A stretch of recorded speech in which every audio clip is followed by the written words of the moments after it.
tonight I have the privilege of introducing to you, I hope you enjoyed your meal, first of all, and I surely enjoyed walking around and saying hello. That's awesome. Our meal tonight was provided by the Broken Plate, just so you know. And I have the privilege of introducing our executive director. You know, I could say so many words about Belinda Esquinas Gilbert. I could tell you so many incredible, wonderful stories about who she is. I am going to allow her to do that herself, to impress you with the wonder of her life, at the Crossing, what she's doing now as executive director. But I will tell you this, I have a feather in my cap because I am the one that recommended her to the board of directors.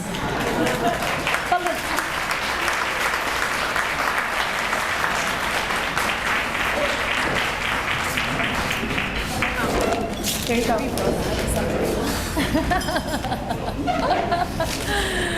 Oh. Hi. Here we go.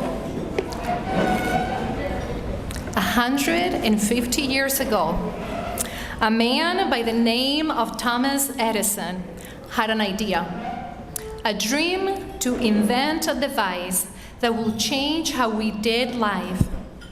He believed his invention will propel society into a whole new way of living.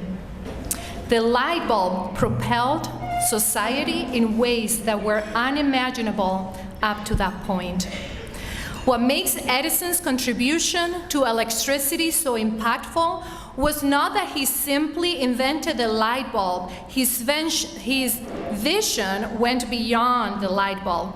Edison left a profound impact on the nation's energy sector. You may be wondering why the history lesson. In parallel, 18 years ago, a group of 5 people came together with another idea. A dream that there would be a place in Manitowoc to provide a pregnancy and parenting resource center, a place to support for women who felt they had no other alternative but to terminate their pregnancy. Like Edison's vision foreseeing an entire system beyond the light bulb, the vision of these 5 individuals continued to expand. We responded to the needs of families and implemented our first program, Earn What You Learn, education with rewards. Then the Crossing started working towards prevention, helping students make healthy choices before they find themselves in difficult situations.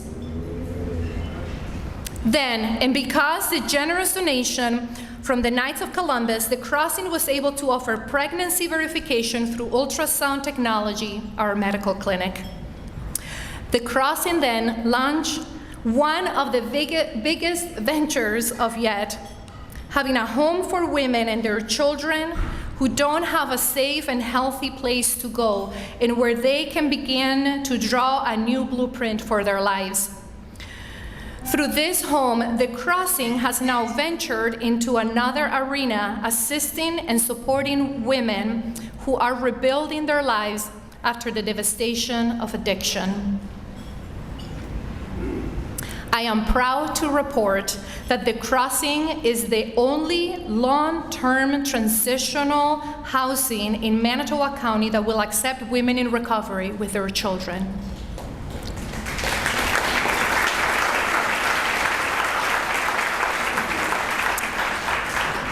All these endeavors are offered free to our families and are guided by our vision of a healthy family for every child. I am thankful and humble to report that the stories we hear at the Crossing, similar to the one you will hear tonight, continue to confirm that the mission of the Crossing is transforming lives throughout our community. In 2022, we have seen the Crossing grow in size and impact greater than we have seen in the last 18 years. As Edison developed his work, he was surrounded by great people. Louis Latimer was an African-American Renaissance man who helped Edison invent the light bulb and also create the electricity industry as we know it today. At the Crossing, we are no different. Tonight, I want to give honor to Gary and Linda Underwood for helping us dream bigger than we ever had before. Their vision and financial support allowed us to have the Crossing home, and this year to move into our new headquarters located at 501 North 10th Street. Thank you, Gary and Linda.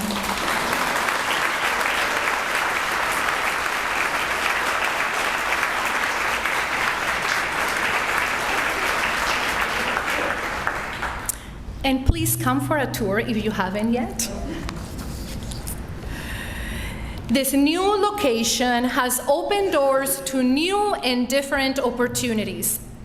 For the longest time, the Crossing was mostly a place for families in need who were struggling with poverty. They will come for support to get items of basic needs like diapers, wipes, formula. Lately, we have begun to see families of financial need. They are simply looking to gain better parenting skills, to be great parents to their children. I believe this has much to do with the beauty and the professionalism, could I have chosen a more difficult word, of our new location. Another development that we are starting to see at the Crossing is a much larger increase of dads using our services. Not simply men coming with their female partners, but men coming on their own, seeking to acquire the tools and the skills necessary to be the best dads they can be to their children. We began to evaluate our marketing approach and how we present ourselves to the community. So we reach out to our good friends at Vagabond Creative Studio, and Jason is here today recording, thank you, who do amazing work, and together we collaborated and have come up with a brand new logo that we are revealing today to you here tonight for the first time. The layered hearts represent the layers of a family. The symbol is represented as one unit, with each heart contributing to the overall whole. The colors are low opacity to show how each member affects the family as a unit. Each member is an individual in their own right, while they also play a special part in making the family beautiful. The blue color invites trust, peace, competence. The yellow, creativity, happiness, warmth, cheer. The orange communicates confidence, success, bravery. And that is what we get to see day in, day out at the Crossing, in the moms and dads we serve. I mentioned earlier about Louis Latimer, Edison's assistant, and Latimer had a quote about the electric lamp that reminds me of our new building and our amazing team at the Crossing. Like the light of the sun, the electric light bulb beautifies all things on which it shines, and it is no less welcome in the palace than in the humblest home. Like the light of the sun, the electric bulb beautifies all things on which it shines. We believe great marketing and branding is important. Even more important is ensuring every client has a great experience. Because regardless who walk through our doors, whether they come from a palace or the humblest of homes, our clients and their children are always greeted in a welcoming manner. We have seen the results of this light shining on them. A genuine, warm, and friendly hello helps foster feelings of safety, acceptance, initiating positive relationships, and increasing the likelihood that they will engage with the advocate discussing the parenting lesson, opening up about current struggles, and most importantly, returning for future appointments. The single most heard compliment we hear at the crossing is this: everybody is so nice here. They don't have the language yet, but this is what they mean. I am seen, I am accepted, I'm embraced, I feel worthy, I feel valuable, I am encouraged, and I am growing. Every parenting lesson, every listening ear, every car seat handed out, every ultrasound performed, every pack of diapers handed out, every book read to is aimed to uplifting, upholding, promoting, valuing their dignity, and shining a light on the beauty that it is in them. This is how we have and will continue to accomplish our vision of a healthy family for every child. This is the vision that emboldened us. This is the vision that drives us. And this is the vision that keeps us somewhat restless, believing there is more. Thomas Edison has a famous quote: restlessness is discontent, and discontent is the first necessity of progress. Show me a thoroughly satisfied man or woman, and I will show you a failure. We are thankful for where we are at and what we have, and I still believe there is more ahead. 2022 has been a year of great significance, and we believe greater opportunities still lie ahead. Our vision for the future is continuing to grow. The crossing, since its inception, has existed solely on the generous donations of people like yourselves. But what if we could find a way to generate additional revenue through the building that we have now and the services we provide? Again, I'm happy to report that as we plan the remodel of the building on 10th Street, we created a rental space. CASA, court-appointed special advocate, is our first tenant. And this rental revenue is helping offset some building costs. And by the way, CASA is another organization that provides much needed support to children in foster care and the families in our community. As this relationship with CASA was continuing to be established, we started to dream some more. What if we could collaborate with other like-minded agencies to offer more opportunities and resources than ever before? What if this new building that has more space that we could expand to include multi-agencies and services in our community? Again, I'm excited to report that those conversations are in the works.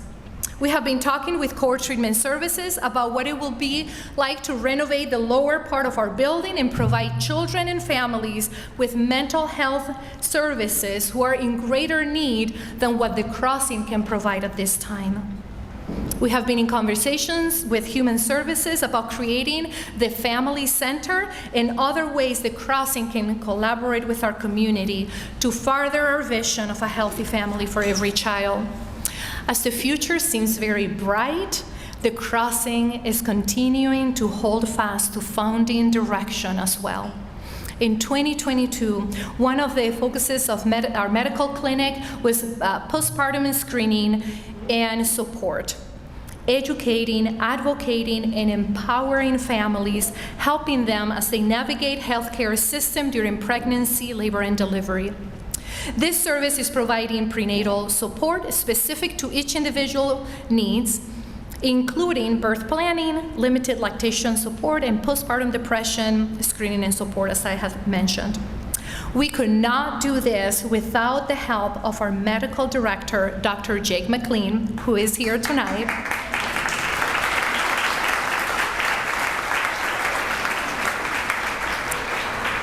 From Holy Family.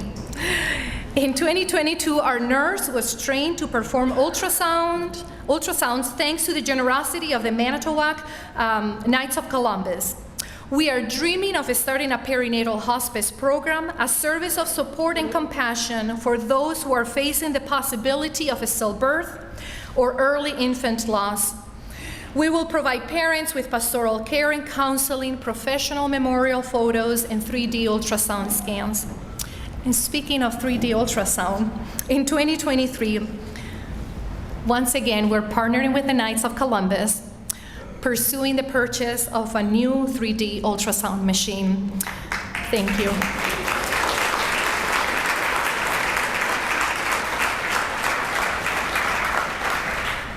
This service will be a complement to the emotional support we currently provide through HEART.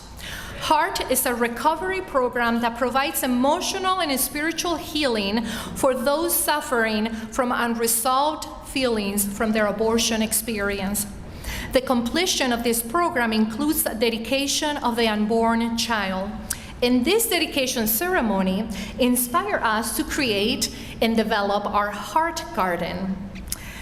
And it is a place to honor and remember children lost to ectopic pregnancy, miscarriage, stillbirth, abortion, SIDS, and early infant death. It is a place of beauty and rest where anyone can visit to mourn, pray, remember, celebrate, and heal. We are so proud of the legacy that we are leaving behind in the lives of countless families in our community. Our work continues to be needed and relevant in 2022. As amazed as we are at what we have accomplished together this year, we are wide-eyed with anticipation of what the future will hold. Although Edison is credited with inventing the light bulb and electrical system, we know that he did not do this alone. And I believe the same is true for the crossing. Like all great endeavors, our success cannot be credited to just one action or one individual. The work we accomplish at the crossing is not just because of the employees or the volunteers or the board, although certainly they play a part. None of what we have done so far would have been possible without partners like you who financially are supporting our programming. Thank you for believing in our vision to act with courage and boldness. Thank you for empowering us to carry out this great mission. Thank you for propelling us with your love and support in continuing to create a life-affirming community where every child can have a healthy family.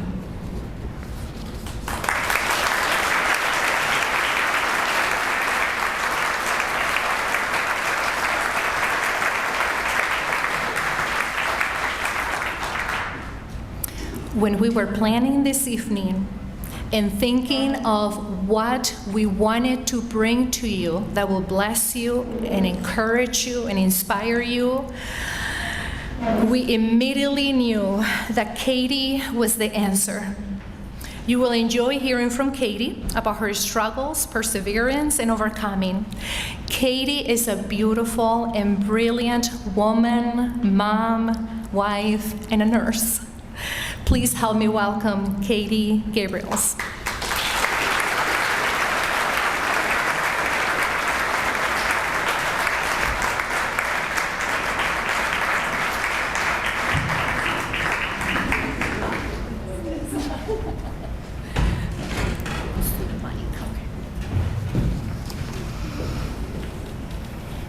Hello. It was around mid-June of 2014 when I was at the courthouse in Manitowoc going in front of a judge to talk about a fine that I owed when I was pregnant.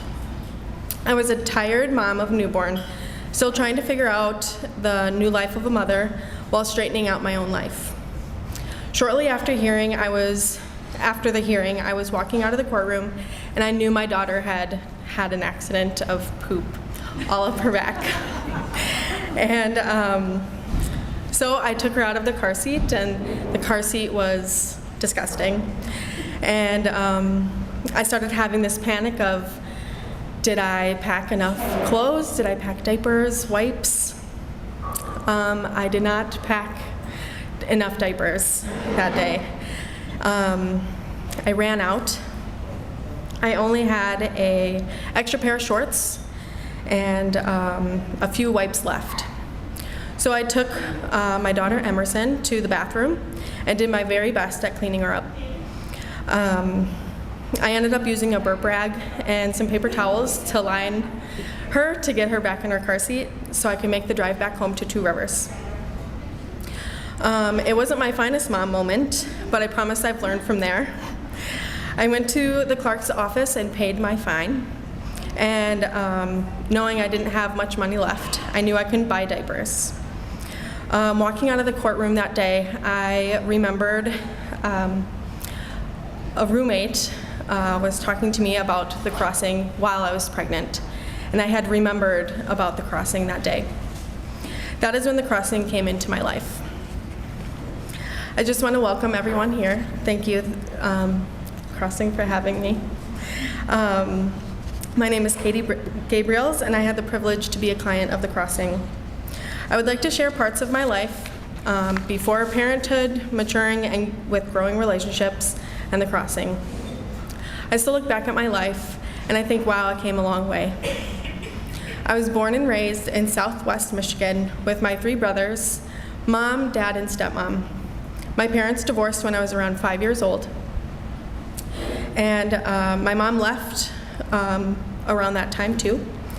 And when my dad remarried when I was about 7, my mom was in and out of my life. Growing up in a divorced home was not fun or easy, no matter how many double Christmases and holidays I had. I had an absent mom who would choose herself over her kids, a strict dad just doing his best to raise 4 kids and provide, even though I didn't think that at the time. And a stepmom trying to be the best bonus parent to us 4 kids, even though we made her life really hard. In between my life and around 6th grade, I was molested by a family friend who was living at my dad's house, on and off for a few months. It went on for a few months, and it was unknown for a very long time until it wasn't. I can't explain how I felt then, but looking at my actions later in life, I knew I felt dirty and worthless, as if someone ripped away my innocence of being a child.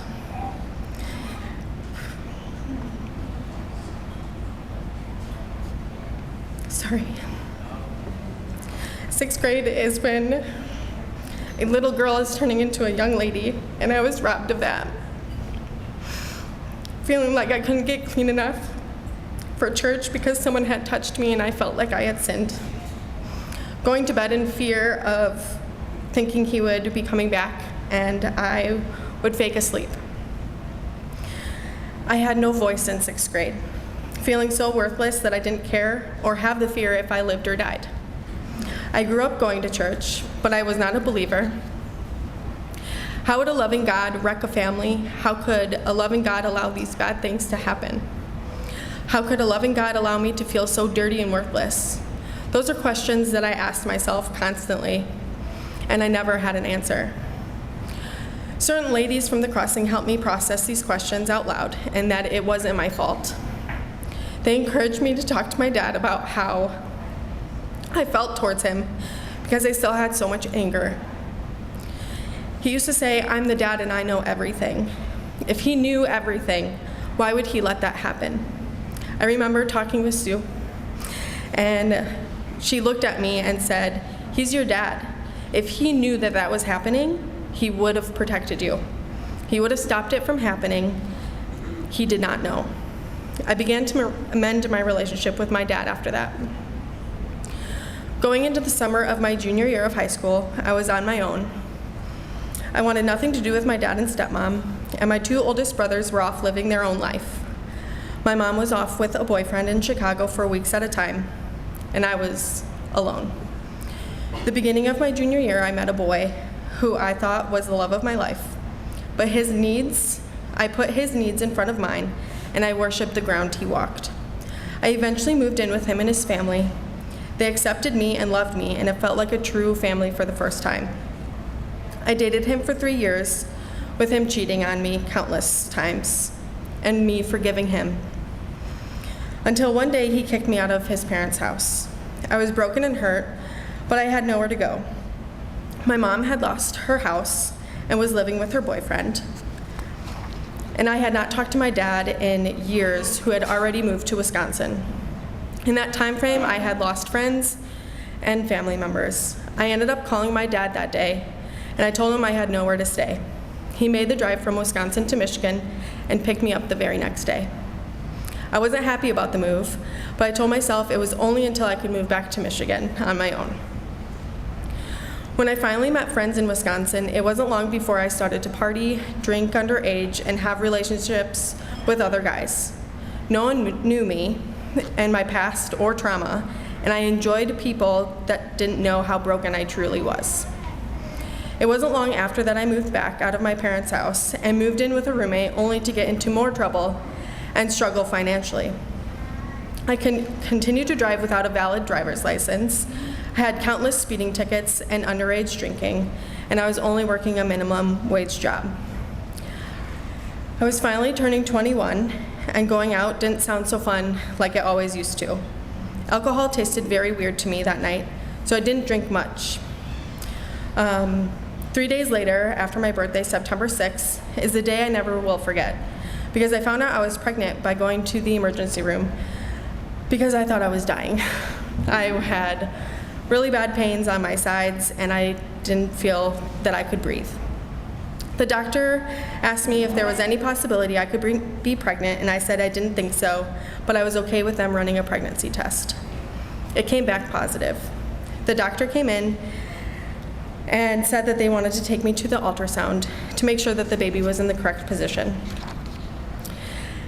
When I saw the ultrasound, there was a flicker of a heartbeat, and the ultrasound tech told me I was 5 to 7 weeks pregnant. I was shocked, to say the least. My life was far from being a stable mother, but in that moment, I knew my life had changed. Of course, I was terrified, and I had a lot of questions and concerns, but I had more of a purpose of my life than I ever have felt before. My pregnancy was perfect, but those 9 months were a journey.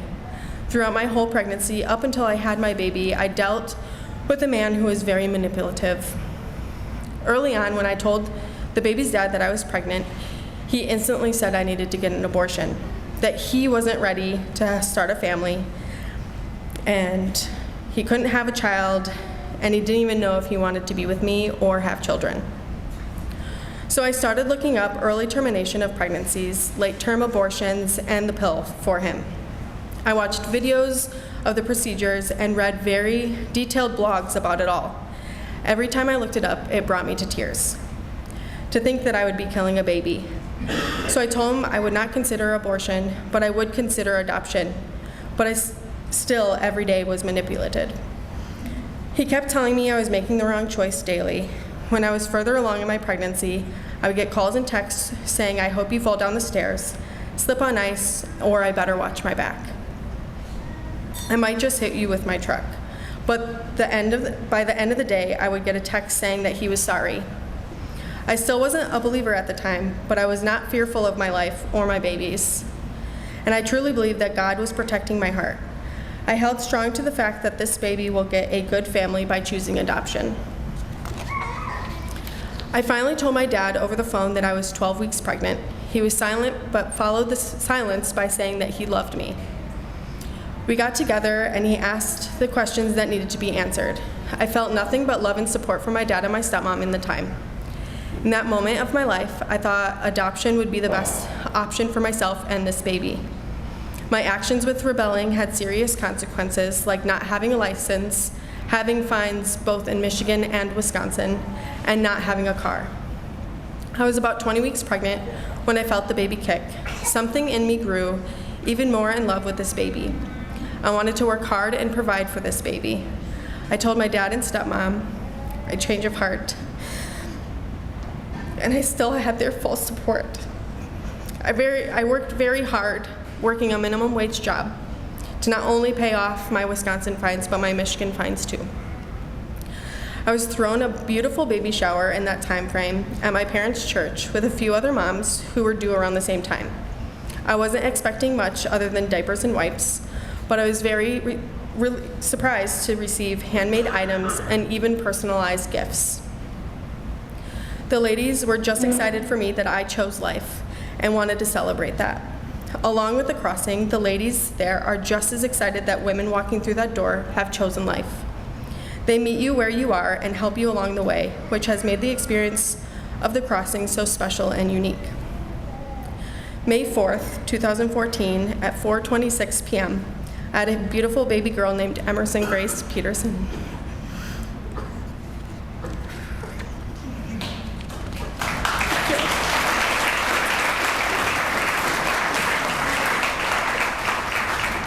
My world stopped in that moment.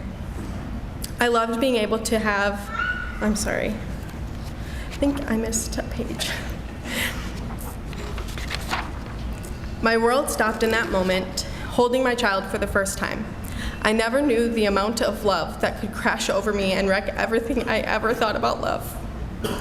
I'm sure every mom has felt that, the feeling that I just described. When I had Emerson, I was still living with some roommates, and it was not long before I realized that I needed to move out. My dad offered me and Emerson to move in under certain circumstances and rules. I either go back to work or I take some college classes, and they provide me a roof to live under and food on the table. I would supply everything else like diapers and wipes. I chose to move back in with my dad and stepmom and go to school. Going back to the day I walked through those doors at the crossing, I had so many thoughts and questions running through my head. Would they actually help me? Would they judge me for needing help? Judge me for being another single mom, needing help? And I was embarrassed that I needed this much help with a dirty baby and no diapers. When I tell you I was welcomed with the biggest smiles and friendliest faces would be an understatement. They were so happy that I walked through those doors, and I felt that with my whole being. Their warm smiles is something that helped me feel like I wasn't a burden to them. They were thrilled I walked through those doors. I told them my situation about my last diaper, and they brought me into the boutique to get some diapers and a new outfit and showered Emerson and I with more things than I needed. We then talked about my situation and everything in between. I ended up setting up appointments and started going regularly with Emerson. I loved being able to have a routine, structure, support, and the ability to learn about parenting, baby sleep patterns, tantrums, and postpartum depression. The crossing helped me with so many things in parenting. I remember watching a video about when a parent has past trauma not dealt with, it will be harder to parent your child. So I knew I needed to process my trauma to be a better parent for Emerson. It was so beneficial being able to talk it through with one of the ladies, from them to be a sounding board and then help me walk through it. They didn't pressure me to talk,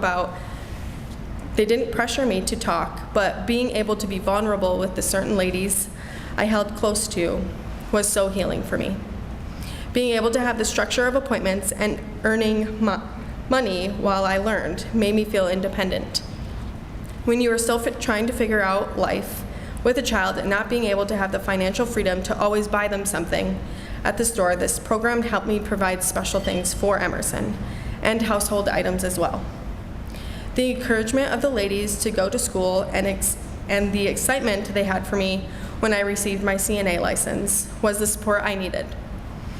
My parents were also supportive of Emerson and I going to the crossing on a regular basis. They also saw a change in my attitude and behavior. Since the crossing, my life continued to grow. My relationships with my dad and stepmom have blossomed into wonderful friendships. I became a member of the church that hosted the baby shower for me, and I was baptized with Emerson, and I became one of the youth leaders and still am to this day. I met the man that I would eventually marry at this church too.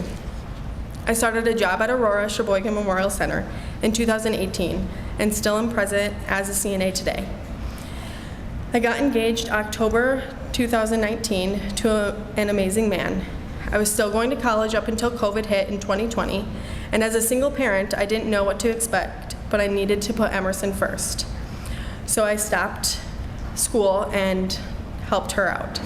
I later got married in July 17th, 2020 to my husband, Aaron.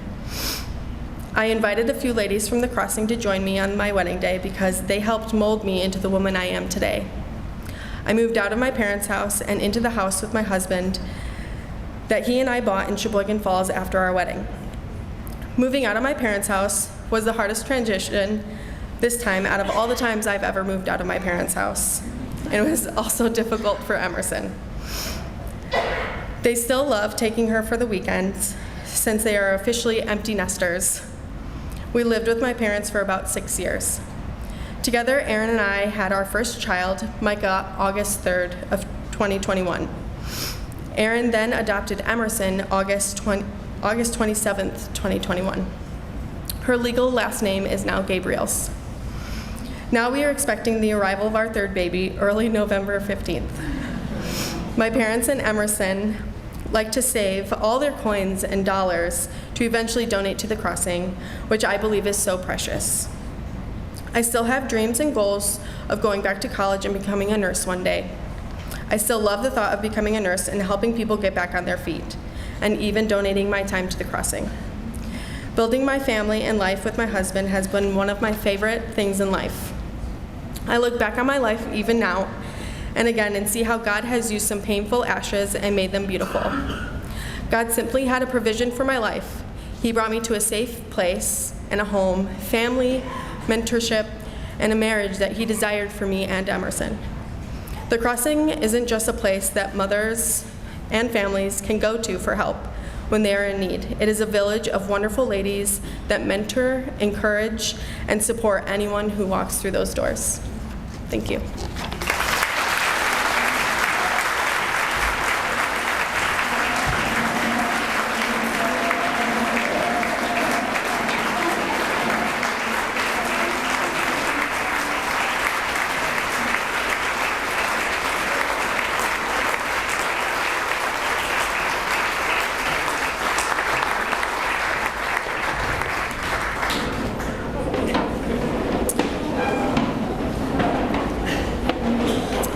Thank you, Katie, for sharing such beauty, with such beauty, vulnerability. We celebrate everything that you have accomplished, and we cannot wait to see what's next. And we're so thankful that baby is holding up till after tonight.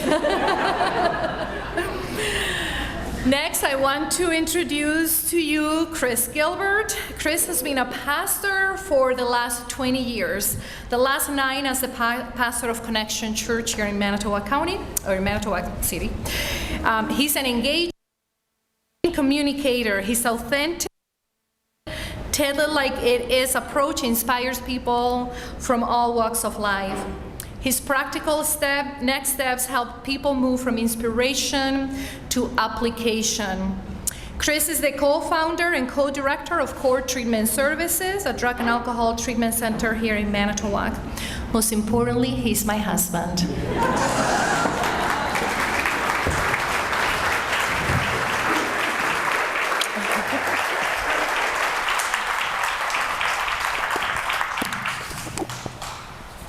Yeah, so I asked Belinda, I go, how much time do I have to talk? She's like, 15 minutes. I'm like, do you remember I'm a preacher? Like, that's just the warm-up. So while we were sitting there, I was rewriting my talk because it was too long. And I don't want to get in trouble.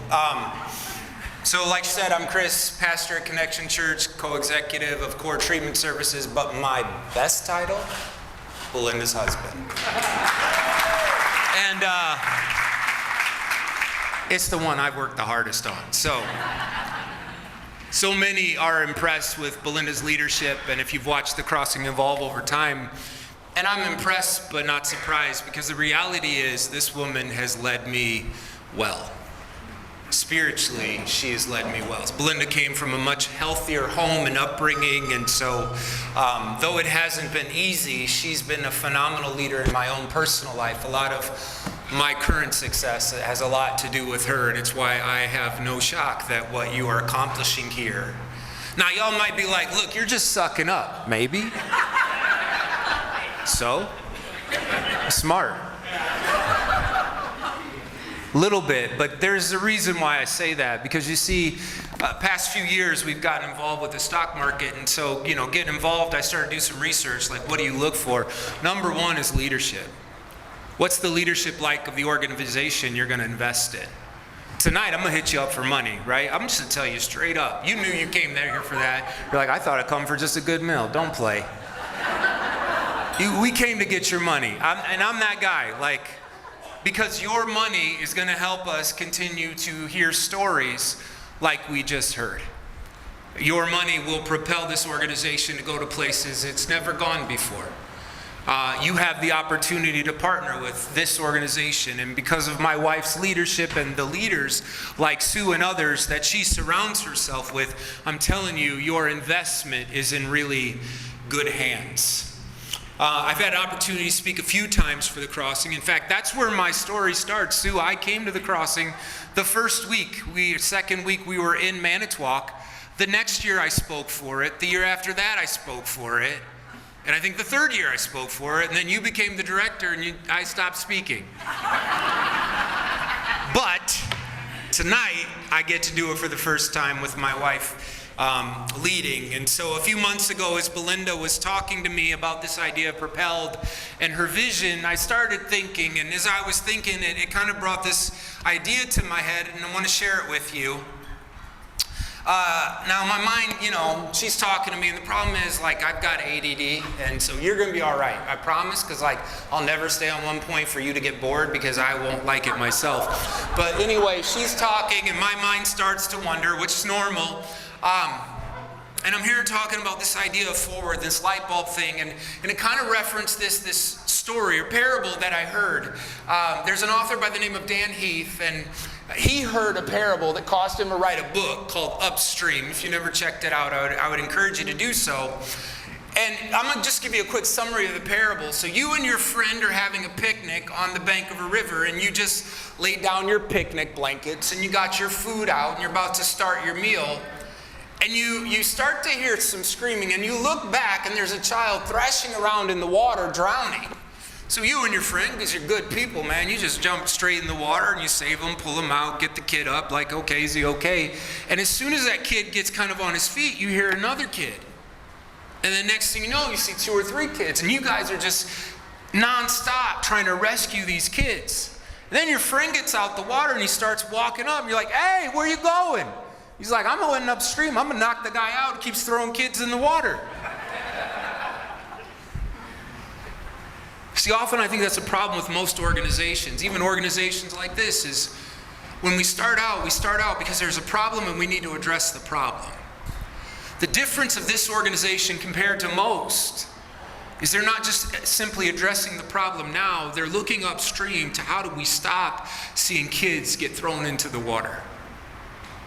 We understood the sanctity of life was an important thing, and we wanted to advocate for that. But if you really advocate for the sanctity of life, you have to advocate for all life.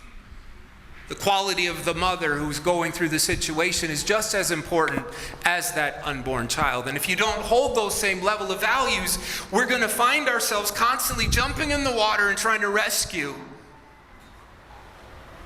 And like many of us, we're going to feel it's completely overwhelming. And that's the reason why I would encourage you tonight to consider investing in this organization, because they're an upstream organization. They're looking at why do these kids keep throwing into the water, and how do we change that? And there's no better way, I believe, to address that than their new logo. I love their logo about the family, right? It's something I've tried to do in church. The thing I don't like about church is most of them you go to, when I was a kid, I went to church, it seemed like it was made for and designed by women.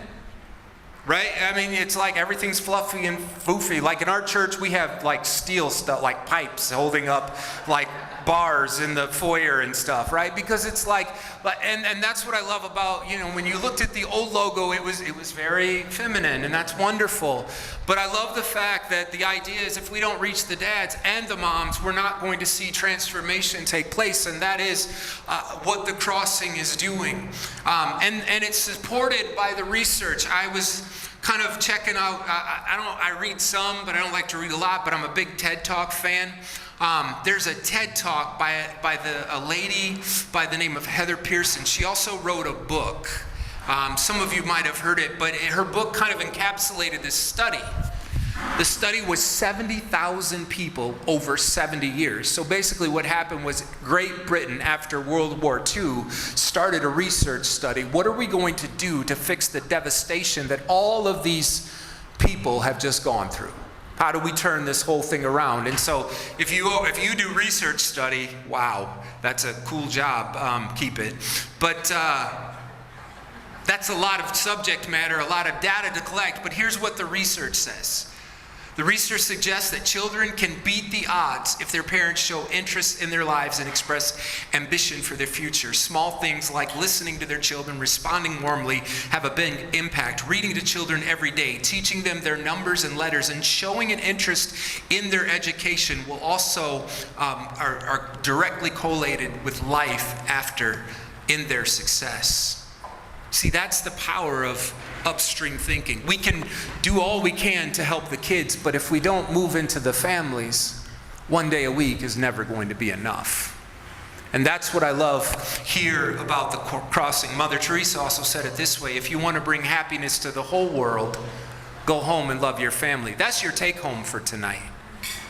You will change the world by giving money. Give your money. But you will change your world by going home and loving your family well. I think we all would stand to do that just a little bit better. So the other thing that shows their upstream thinking, in my opinion, is their willingness to go beyond what most organizations like themselves would do. See, they are a faith-based organization, right? Whether you believe in God or not, it's relevant, because I believe I've watched them navigate some difficult waters this past year. I remember hearing from my wife how there was potential that some organizations who didn't like some of the legislation were being passed would have it in their mind to come and destroy this beautiful new building.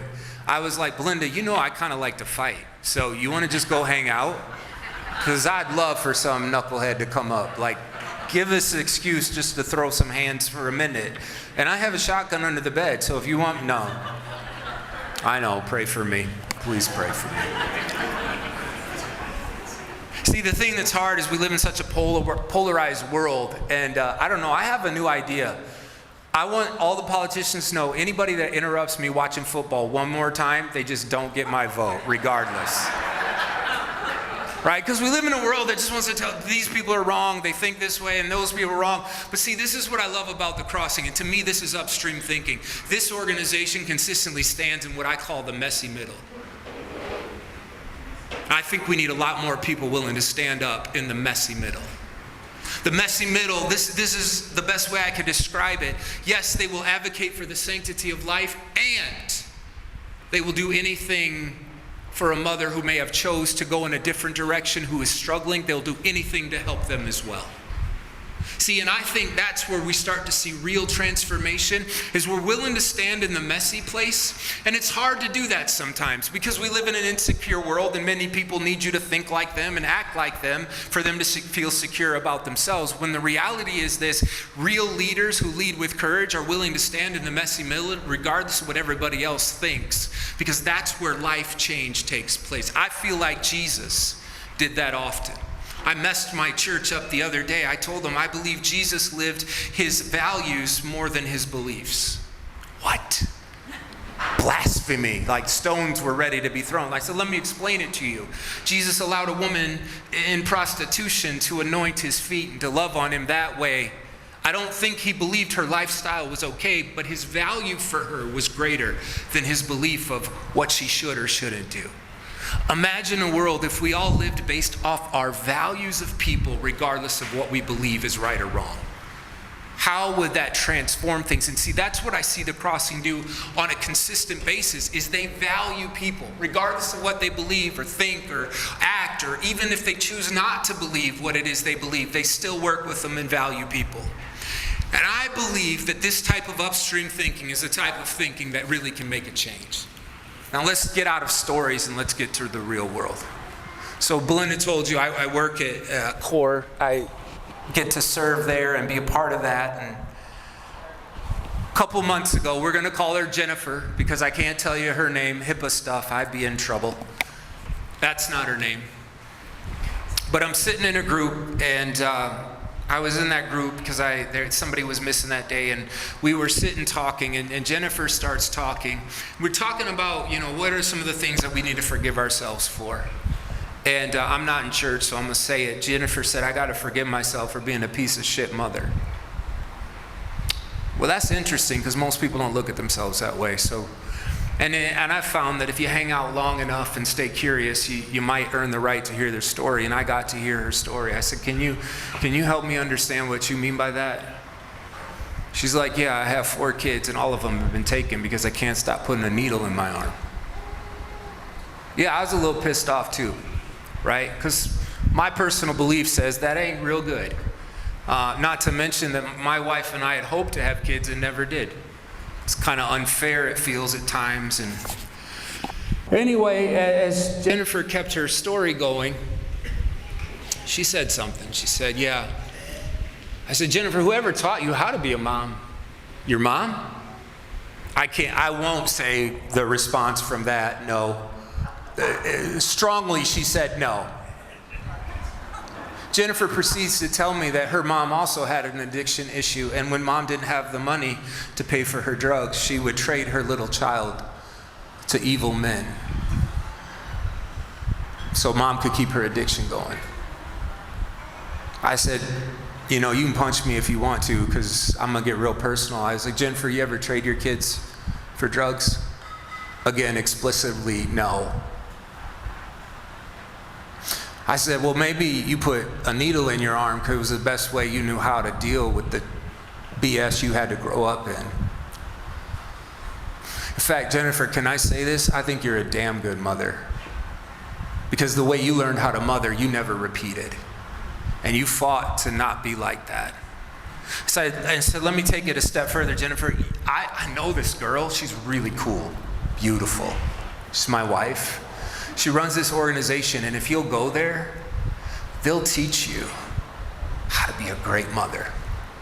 The one you dream of being, the one you actually have the ability to be. Because for you not to be like the mom that raised you, to do all that you can, because see, sometimes I see it now where people will do things, it's often to survive. It's not because they're horrible people.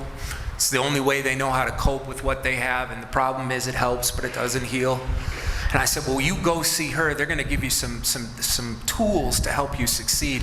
So let's play real upstream now. Imagine this. Because Belinda and I have been collaborating. We've been talking about it. So let's say Jennifer goes there for parenting classes. And then when the parenting classes are done, she goes down to the lower level and meets with a mental health professional who helps her overcome the trauma. And that same mental health professional has the opportunity then to meet with her children who are not in her custody any longer. And when it's all said and done, because we're working in partnership with the county, she gets to go into a supervised room and start to build and have visitation with her kids once again. That's some upstream thinking right there, right? And we often look at the issue and we go, wait, hold up. Okay, so you like it, you get to make it happen tonight. So good. Remember that.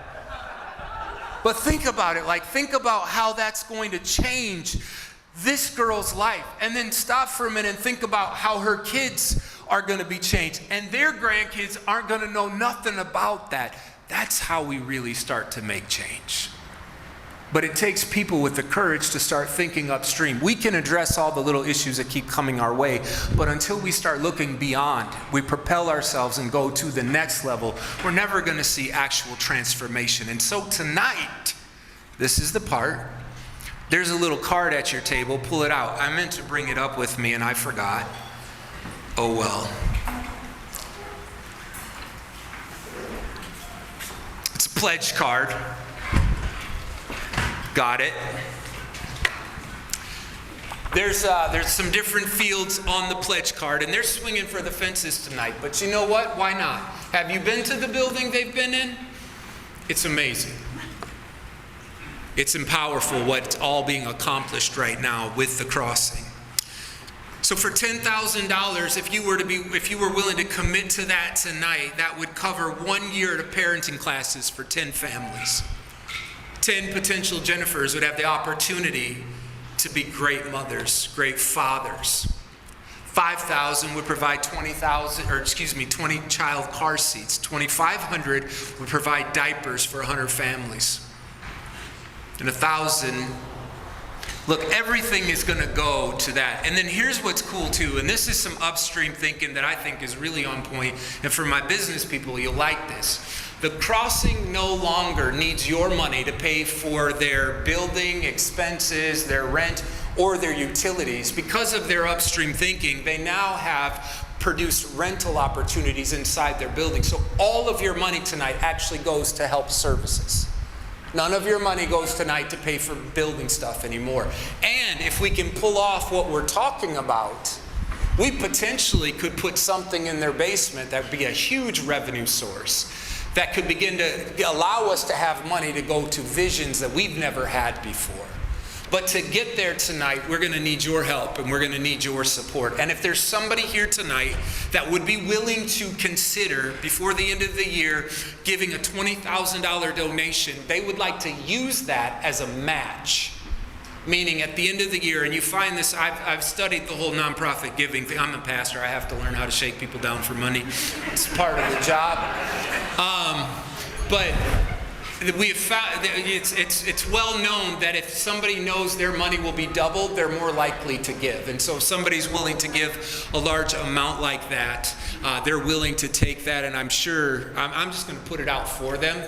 They will give your organization, if you would like, naming rights to say, this organization is providing this match tonight. So listen, some of you business owners, I believe it would be a great marketing campaign to let people know that you're upstream thinking and you're investing in families. I thank you for the opportunity to share with you tonight, to be a part of what's happening here. We personally give, am I forgetting something? Oh. See, you can't do that with my ADD. You got me all checked up. So anyway, please consider, take a moment before you leave tonight to fill out the card. Thank you so much. Thank you guys for all the amazing work. Love partnering with you. Love the opportunity to send people to you who need those skills, that they find that love and support every time they walk through the doors. God bless you all. You have a wonderful evening.